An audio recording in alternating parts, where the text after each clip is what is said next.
तो आदाब, नमस्कार, गुड इवनिंग, सत श्री अकाल। एक बार फिर आप तमाम लोगों का स्वागत है क्राइम तक की कहानी के इस एपिसोड में। उम्मीद है पूरी फैमिली अच्छी होगी, अपना ख्याल रख रही होगी। आज की कहानी एक ऐसी महिला की कहानी है जिसके बारे में ये कहा जाता है कि वो दुनिया की पहली फीमेल हाईजैकर है, यानी कि पहली महिला जिसने प्लेन को हाईजैक किया, और एक बार नहीं कई बार। इत्तेफाक से जिस महिला की ये कहानी है उसका नाम लैला है। तो हम लोग कम से कम हिंदुस्तान में जब लैला नाम ये कभी लिया जाता है तो लैला और मजनू की दास्तान याद आती है। लेकिन ये वो लैला नहीं थी। ये वो लैला थी जो एक ज़माने में एक तरह से पोस्टर गर्ल थी, और जिस संगठन के लिए काम करती थी उस संगठन को फ़ख्र और इज़्ज़त थी, मतलब बहुत ज़्यादा इसको लेकर।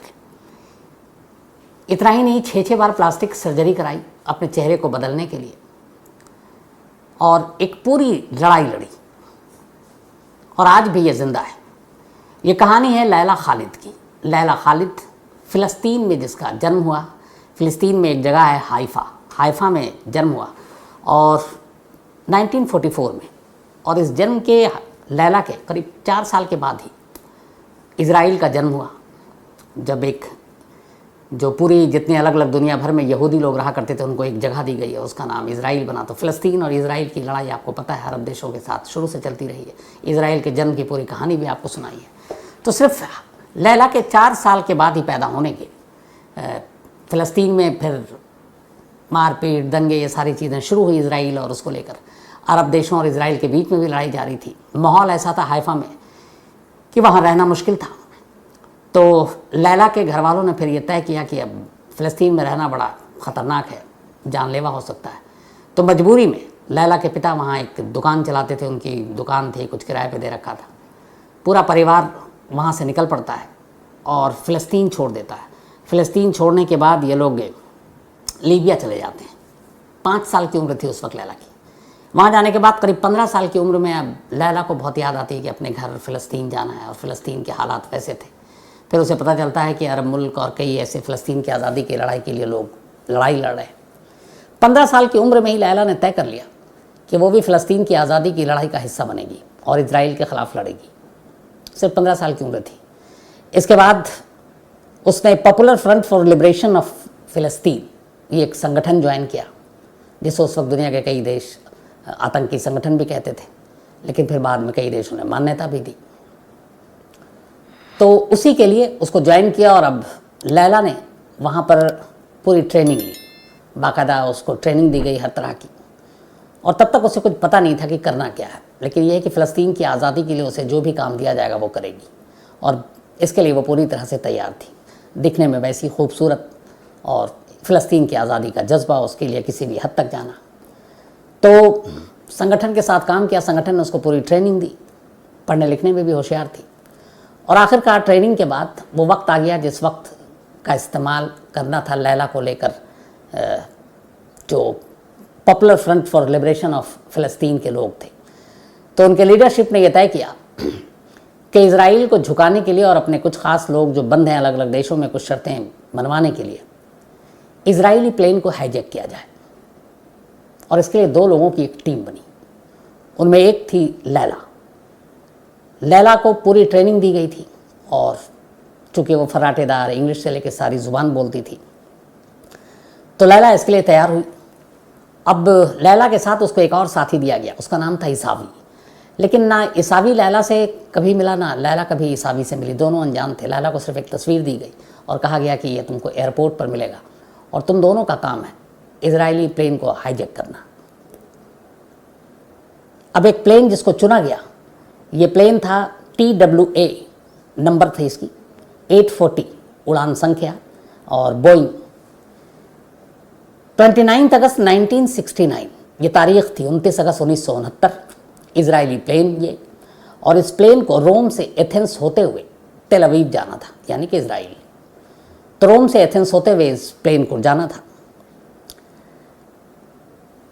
लैला पहुंचती है रोम, और वहाँ पर उसके बाद वो एयरपोर्ट में दाखिल होती है, चेक इन करती है, और जाकर वेटिंग हॉल में बैठ जाती है। अब उसके पास तस्वीर थी उसके साथी की, और दोनों की इससे पहले कोई मुलाकात हुई नहीं थी। लेकिन तस्वीर से दोनों एक दूसरे को पहचान लेते हैं। इसके बाद हाथों से इशारा करते हैं, दोनों कोई बातचीत नहीं करते ताकि किसी को शक ना हो। तो ईसावी और वो दोनों वहीं बैठ जाते हैं। दोनों की फर्स्ट क्लास की बुकिंग थी प्लेन में, ताकि उनको कॉकपिट तक जाने में आसानी हो, कोई रोक टोक ना है, क्योंकि फर्स्ट क्लास के जस्ट बराबर में कॉकपिट होता है जिसमें दोनों पायलट बैठते हैं, पायलट और को पायलट। अब ये लोग अभी बैठे हुए हैं एयरपोर्ट पर, बातचीत चल रही है। तभी एक दो फैमिली जिसमें 4 बच्चे थे वो आकर बराबर में बैठ जाते हैं। लैला को बच्चे बहुत पसंद थे। बातचीत होती है तो वो बताते हैं कि वो भी इसी प्लेन से जाने वाले हैं, एथेंस। लैला को बड़ा बुरा लगता है, उसे लगता है कि 4 बच्चे भी हैं और इसी प्लेन को उसे मालूम है कि उसे अब हाईजैक करना है और कुछ भी हो सकता है। तो उसे अफसोस इस बात का था कि इन बच्चों को कुछ ना हो, तो उसके मन में आया कि वो बोल देगी कि आप इस फ्लाइट से नहीं किसी और फ्लाइट से जाइए। लेकिन फिर उसे लगा कि अगर कुछ कहें और उसे डाउट हो जाए, फिर उसे अपने फ़लस्तीन की याद आई, तो उसने कहा कि नहीं, इनको कुछ नहीं बता सकती। अब इसके बाद बोर्डिंग का वक्त आया। लैला और उसका साथी ईसावी दोनों के पास चूँकि फर्स्ट क्लास की टिकट थी, दोनों प्लेन में दाखिल होते हैं। बात 1969 की है और उस वक्त एयरपोर्ट पर इतनी सिक्योरिटी और ये सारी चीज़ें नहीं हुआ करती थी। 2 हैंड ग्रेनेड थे लैला के पास और एक पिस्टल जो उसने अपने कपड़ों के नीचे छुपा रखे थे, और ईसावी के पास भी हैंड ग्रेनेड और पिस्टल। दोनों अंदर प्लेन में दाखिल होते हैं। फर्स्ट क्लास की सीट मिलती है। अब वहाँ पर उसके बाद सारे मुसाफिर बैठ चुके थे। प्लेन टेक ऑफ करता है। थोड़ी देर के बाद एयर होस्टेस जो है वो आती है और पूछती है कुछ खाने पीने के लिए। मना कर देती है लैला, और ईसावी भी कहते हैं हमारा पेट ठीक नहीं है। लेकिन लैला कहती है कि आप एक हमें एक्स्ट्रा कंबल दे दीजिए, क्योंकि उसके पास जो हैंड ग्रेनेड और पिस्टल था उसे लगा कि इस कंबल के नीचे छुपा कर रखना आसान होगा, जो अब तक उसने कपड़ों में छुपा रखे थे। इन दोनों का प्लान ये था कि जैसे ही कॉकपिट का दरवाज़ा खुलेगा, एयर होस्टेस कई बार पानी कॉफ़ी पायलट को देने के लिए कॉकपिट का दरवाज़ा खुलवाते हैं और अंदर जाते हैं, या कई बार पायलट भी वॉशरूम यूज़ करने के लिए बाहर आते हैं। तो इनका इरादा यही था कि जैसे ही कॉकपिट का दरवाज़ा खुलेगा, एयर होस्टेस जाएगी और इसी वक्त कॉकपिट के अंदर घुसने की जिम्मेदारी जो थी वो लैला की थी, और इसके बाद पायलट को कंट्रोल करना था और फिर पायलट के ज़रिए एयर ट्रैफिक कंट्रोल यानी ATC को कंट्रोल करना था। तो लैला और वो दोनों बैठ गए। प्लेन ने टेक ऑफ किया, प्लेन चलने लगा। थोड़ी देर के बाद अचानक एयर होस्टेस ने कॉकपिट का दरवाज़ा नॉक किया। जैसे ही उसने नॉक किया, दरवाज़ा खुला। यही मौके की तलाश थी। लैला अचानक अपनी सीट से उछलती है और उसके हाथ में अब ग्रेनेड, पिस्टल उसने अपने कमर से लगा रखी थी, वो पैंट से होते हुए फर्श पे गिर पड़ा प्लेन के। तब तक जिस तरीके से वो उठी और उसने धक्का दिया, एयर होस्टेस समझ गई, लेकिन इससे पहले कि कुछ वो रोक पाती, लैला कॉकपिट के अंदर दाखिल हो चुकी थी। अब उसके हाथ में हैंड ग्रेनेड है और एक का पिन वो निकाल चुकी है। पिन निकालने का मतलब है कि अगर अब वो गिरा तो फट जाएगा, लेकिन वो फोर्स के साथ गिरना चाहिए। इसके बाद अब वो पायलट से कहती है कि आपका प्लेन हाईजैक हो चुका है, अब मैं जो कहूँ आप वही करना, वरना फिर इस पूरे प्लेन को उड़ा देंगे। इधर उसका जो दूसरा साथी ईसावी, वो पैसेंजर को बताता है कि आप लोग अपनी अपनी सीट पर बैठे रहें, हम आपको नुकसान नहीं पहुँचाएंगे अगर आप कुछ हमारे खिलाफ ना करें तो। अब प्लेन हाईजैक हो चुका और वो कहती है कि हम लोग, बताती है कि हम फ़लस्तीन से जुड़े हुए हैं, PFLP के मेंबर हैं। इसके बाद अब सबसे पहले वो कहती है कि इस प्लेन को आप इजराइल की तरफ ले चलो। अब प्लेन इजरायली, पायलट को बड़ा अजीब लगता है, कहता है कि ये फ़लस्तीनी अपने आप को बता रही है और कह रही है कि प्लेन को इजराइल की तरफ ले चलो, ये क्या मामला है। लेकिन अब चूँकि हैंड ग्रेनेड हाथ में है, पिन निकला हुआ पिस्टल है सर पे, पायलट बेबस। 120 पैसेंजर उसमें सवार थे और 7 क्रू मेंबर थे, कुल 127 लोग थे उस प्लेन में। तो पायलट भी अब वही करता है जो लैला कहती है। इसके बाद अब वो कहती है कि आप इस प्लेन को इजराइल की तरफ ले चलें, और इजराइल में एक एयरपोर्ट है, उस एयरपोर्ट का वो नाम लेती है और कहती है कि हमें आप वहाँ तक ले चलो। अब उसमें भी थोड़ी दूरी थी। फ्यूल के बारे में भी पूछती है। अच्छा, इन लोगों ने पूरी ट्रेनिंग ले रखी थी, तैयारी कर रखी थी। वो पूछती है कि अगर हम वहाँ जाएंगे इजराइल के उस डेस्टिनेशन तक तो कितना फ्यूल है इसमें। तो पायलट ने कहा 2 घंटा। उसने उसके ऊपर गन तानी और फिर उसको हैंड ग्रेनेड दिखाया और बोला कि ये आखिरी झूठ है तुम्हारा, अगली बार झूठ बोलोगे तो ये हैंड ग्रेनेड यहीं छोड़ दूंगी, फिर तुम जिम्मेदार होगे। उसने कहा कि तुम्हारा ये जो कांटा सुई है ये बता रहा है कि इसमें अभी कितना है और हम कितने घंटे उड़ सकते हैं नॉन स्टॉप। तो पायलट भी समझ गया कि ये मामला गड़बड़ है। अब उड़ाने लगा। जैसे ही इजराइल के एयर स्पेस में प्लेन दाखिल हुआ, तब तक अब नीचे पता चल चुका था। एयर ट्रैफिक कंट्रोल से लैला बात कर रही है और उसने कह दिया कि आप हमें जो TWA-840 फ़्लाइट है अब ये इजराइल की सीमा में दाखिल हो चुका है और ये बाकायदा हाईजैक हो चुका है। अब जब इजराइल की सीमा में दाखिल हुआ तो इजराइलियों को पता था 3 मिराज प्लेन फ़ौरन उड़ते हैं और इस प्लेन को घेर लेते हैं। अंदर बैठे पैसेंजर मुसाफिर खिड़कियों से देख रहे हैं 3 मिराज फाइटर प्लेन। अब वो सब डर जाते हैं, उन्हें लगता है कि शायद इजराइल इस प्लेन को मार गिराएगा, क्योंकि वो फ़लस्तीन या उस तरीके से कहते थे कि ऐसे लोगों के ये जो संगठन है आतंकवादी, इनसे बातचीत नेगोशिएशन नहीं करेगा तो शायद मार गिराएगा। तब उनकी जान वैसी हलक में आ गई कि इधर हाईजैक हो चुका है, उधर 3 मिराज फाइटर है। लेकिन थोड़ी देर के बाद लैला उन पायलट से कहती है कि इसमें हाइफा जब आए, जब हम हाइफा के ऊपर से उड़ें तो मुझे बताना। पायलट ने उसे बताया कि अब हम हाइफा के ऊपर उड़ रहे हैं।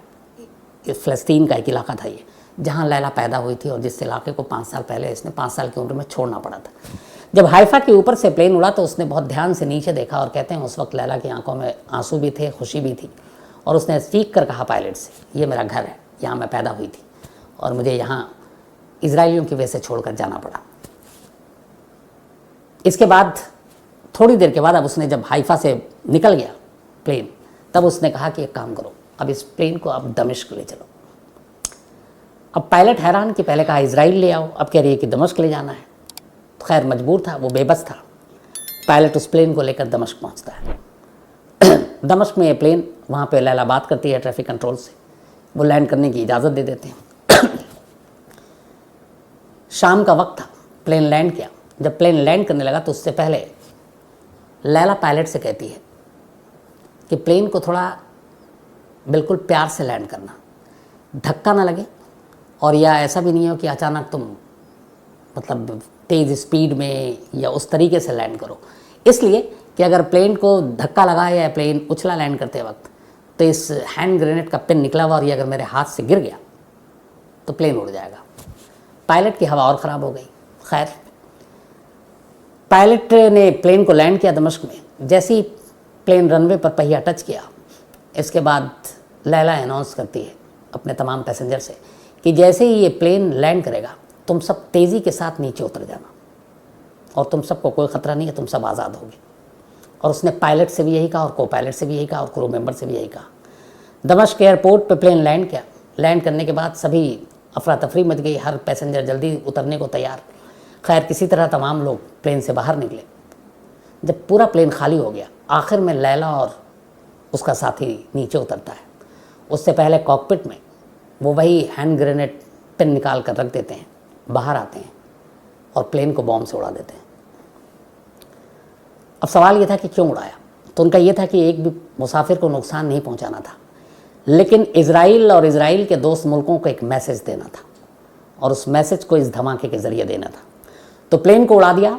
मुसाफिर सब सेफ थे। बाद में वो जिस जिस देश के थे उनको अलग अलग प्लेन से उनके देश वापस भेजा गया। कुछ उसमें इजरायली भी थे, कुछ ब्रिटिश थे, तो उन सबको भेज दिया गया।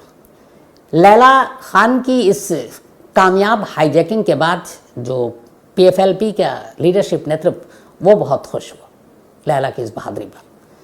अब लेकिन उसे पता था कि इजराइल का प्लेन हाईजैक किया, इजराइल के प्लेन को बॉम्ब से उड़ा दिया है। इजराइल चुप बैठने वाले देश में है नहीं, वो अपने दुश्मनों को चुन चुन कर और ढूंढ ढूंढ कर मारता है। इसलिए उन्होंने लैला को अरब देश भेज दिया गुपचुप तरीके से, लेकिन फुल सिक्योरिटी के साथ, हर वक्त उसके साथ गार्ड रहे। और कहते हैं कि अरब देश भेजने के बाद लैला का प्लास्टिक सर्जरी कराया गया। उसका नाक, उसके चेहरे, आँखें, कान, लिप्स, इन सारी चीज़ों को प्लास्टिक सर्जरी के ज़रिए बदला गया। और ये सब बदलने के बाद लैला वहीं रही और वो इंतज़ार कर रही है अपने दूसरे मिशन, दूसरे ऑपरेशन का। इधर कहते हैं कि इजराइल की खुफिया एजेंसी मोसाद ढूंढ रही थी लैला और ईसावी को, जिन्होंने उस प्लेन को हाईजैक किया इजरायली और फिर बॉम्ब से उड़ा दिया। लैला इधर अब दूसरे ऑपरेशन के लिए तैयार थी। करीब साल भर बीता। सितंबर 1970, सितंबर 1970 का साल आ गया। अचानक PFLP के लीडरशिप ने लैला से कहा कि अब तुम्हारा वक्त आ गया है दूसरे प्लेन हाईजैक करने की। इससे पहले उनकी टीम ने कुछ और प्लेन भी हाईजैक किया था। अब ये जो प्लेन था, ये न्यूयॉर्क जानी थी इस प्लेन को, इजरायली प्लेन को ही चुना था। और ये इस बार इजरायली एयरलाइंस का जो ELAI 219 बोइंग 707 ये प्लेन था, और ये एम्स्टर्डम से न्यूयॉर्क जाना था। तो लैला पहले पहुंचती है यूरोप, फिर वहाँ से पहुंचती है एम्स्टर्डम। वहाँ पे एक शख्स फिर साथी जिसके साथ ये मिलकर करना है, लेकिन इस बार ये था कि 2 लोग और हाईजैकर आपके साथ होंगे जो आपकी मदद करेंगे। लेकिन वो दोनों कौन होंगे, ये वही कोड वर्ड था, पहले से बताते नहीं थे, और वो आपको प्लेन में मिलेंगे, और उनकी तस्वीर बाकी चीज़ें दे रखी थी। अब जो हाईजैकिंग में मदद करनी थी, बाकी कुल मिलाकर 4 लोग थे। ये एम्स्टर्डम से लैला खान ELA 219 की फ़्लाइट में बैठती है, लेकिन यहाँ गड़बड़ ये होता है, और उसका साथी, इस बार दोनों इकोनॉमी क्लास में थे। इस बार लैला ने, चूँकि इजराइल का उससे 1 साल पहले एक प्लेन हाईजैक हुआ, उसको बॉम्ब से उड़ा दिया गया, तो अब इजरायली प्लेन में थोड़ी सुरक्षा बढ़ा दी गई थी। खासतौर पर लंबी दूरी के प्लेन में इजराइल के जितने भी एयरलाइंस थे उसमें स्काई मार्शल चलते थे, मतलब सुरक्षा गार्ड जो प्लेन में 3-3 बार तलाशी लिया करते थे मुसाफिरों की भी। तब सुरक्षा बढ़ा दी गई, इसीलिए इस प्लेन में 4 लोगों की टीम चुनी गई थी हाईजैकिंग के लिए। एक लैला, एक उसका साथी जो ग्राउंड से, और 2 और जिसके बारे में इन्हें कुछ पता नहीं, वो पैसेंजर के बीच में मिलेंगे, ताकि अगर ये इसलिए किया गया था कि अगर 2 पकड़े जाएं तो भी इस ऑपरेशन को कंटिन्यू रखा जाए। वो अपने 2 साथी को जानते नहीं हैं तो फिर क्या नाम बताएंगे। लेकिन यहाँ गड़बड़ ये हुई कि लैला और उसके साथी तो प्लेन में सवार हो गए, लेकिन जो बाकी 2 साथी थे जिनको उनको मदद करनी थी अंदर, वो दोनों प्लेन में नहीं बैठ पाए, क्योंकि उनको ऊपर कुछ डाउट हुआ एयरपोर्ट के ही स्टाफ को, और उन्होंने उस प्लेन में उनको बैठने नहीं दिया और सिक्योरिटी के नाम पर रोक लिया। हालांकि रोक लिया, ये दोनों बैठ गए, लैला और वो, और इन्हें उसके बारे में कुछ जानकारी ही नहीं। अब इकोनॉमी क्लास में थे, सिक्योरिटी ज़्यादा थी। इस बार लैला के पास 2 हैंड ग्रेनेड थे और एक पिस्टल छुपा कर लाई थी। ख़ासतौर पर अब सिक्योरिटी प्लेन के अंदर ज़्यादा है, तो लैला के जो है ब्रा का जो डिज़ाइन बनाया गया था वो इस तरीके से कि हैंड ग्रेनेड को उसमें आसानी से छुपाया जा सके और सिक्योरिटी गार्ड उसकी तलाशी ना ले पाए। तो हथियार लेकर लैला प्लेन में सवार हो गई। लेकिन अब यहाँ अंदर मुश्किल ये कि जो बाकी 2 साथी के बारे में बताया गया वो दोनों गायब। अब लैला और ये दोनों बैठे हुए और इकोनॉमी क्लास में, बिजनेस क्लास में कॉकपिट तक जाना आसान है। अब इन्हें मौके की तलाश फिर से की, जैसे ही कॉकपिट का दरवाज़ा खोले ये अंदर घुसें और फिर उसी तरीके से कंट्रोल करें और प्लेन को ले जाएं।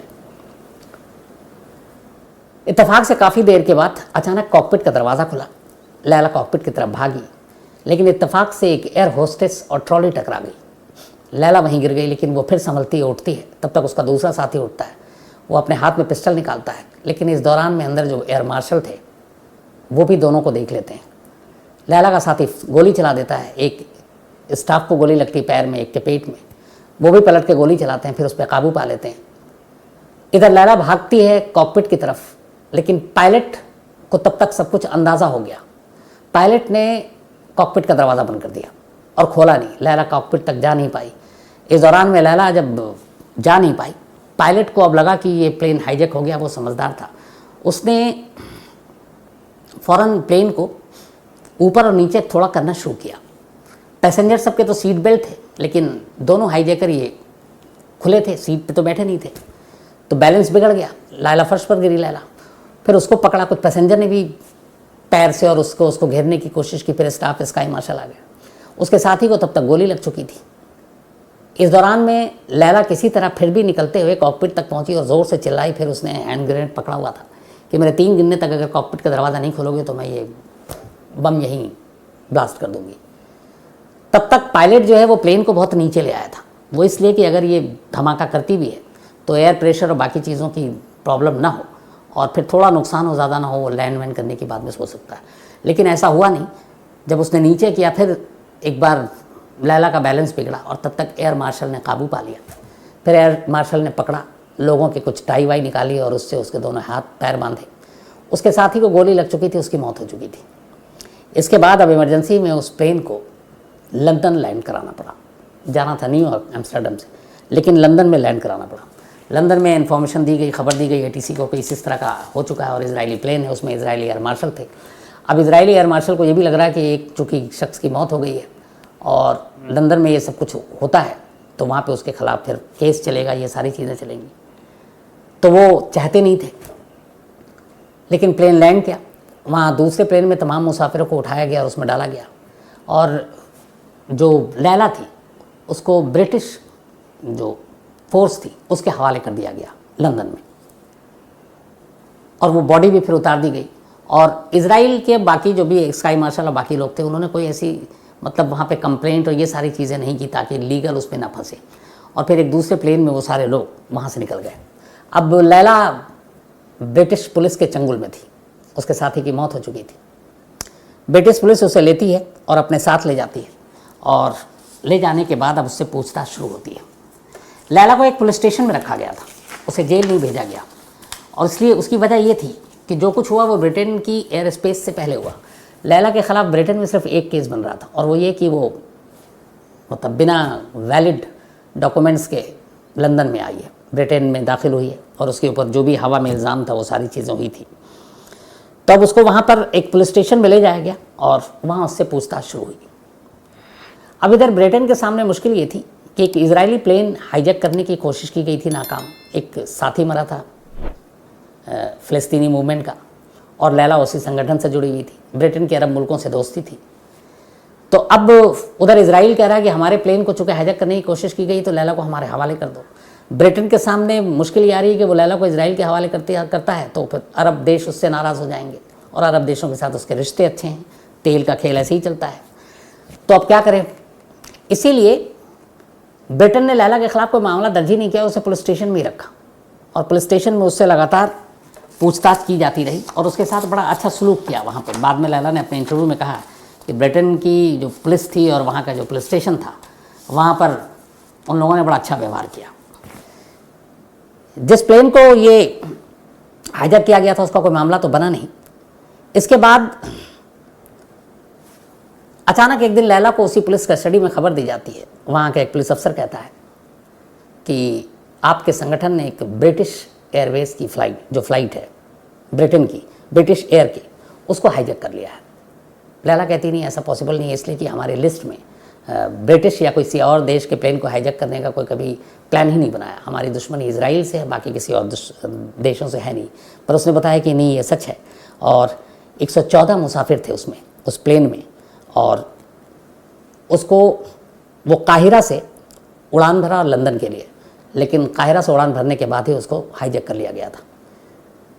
जब ये तो उसने पूछा कि कुछ डिमांड रखी है, तो उन्होंने कहा हाँ, डिमांड रखी है आपकी रिहाई।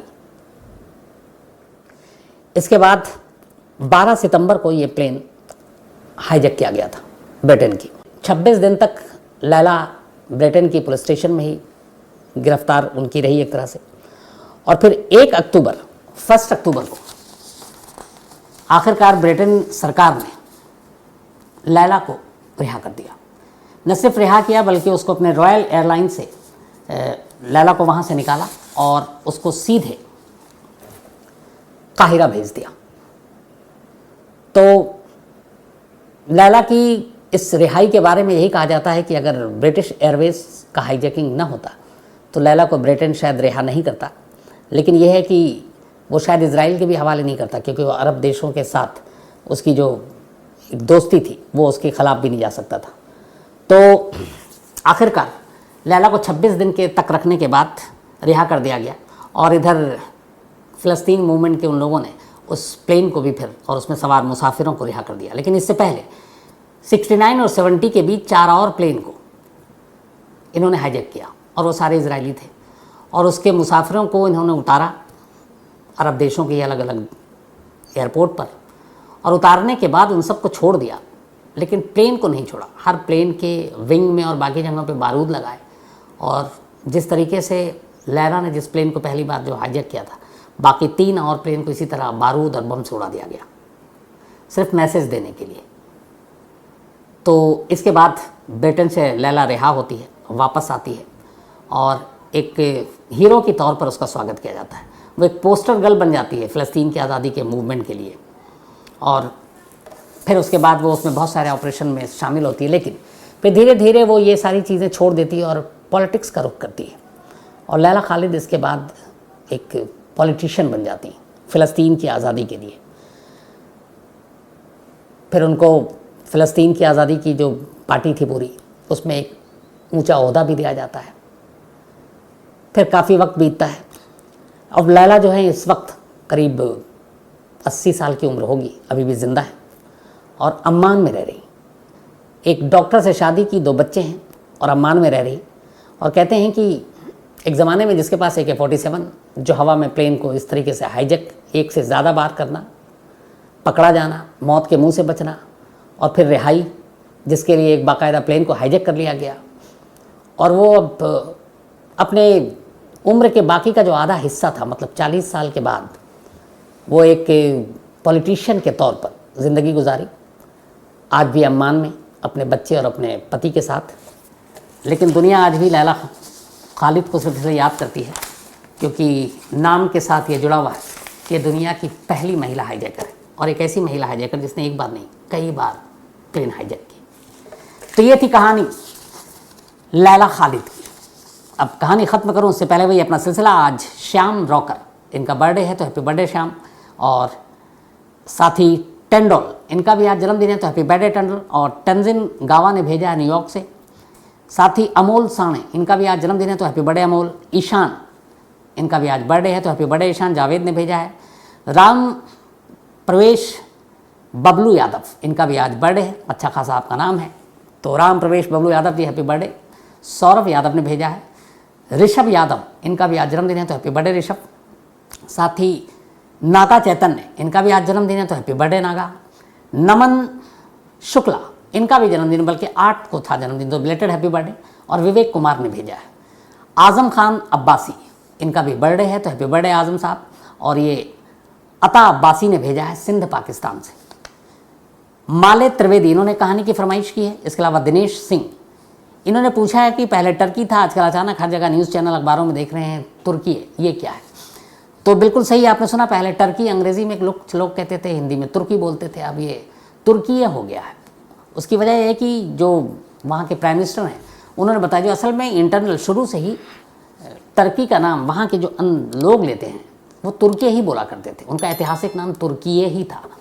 लेकिन बाद में फिर उसको टर्की और तुर्की कर दिया दुनिया वालों ने। तो उनके प्राइम मिनिस्टर ने फिर कहा कि नहीं, हम लोग तुर्की हैं। फिर उन्होंने मेड इन तुर्की और ये सारी चीज़ें एक मुहिम चलाई।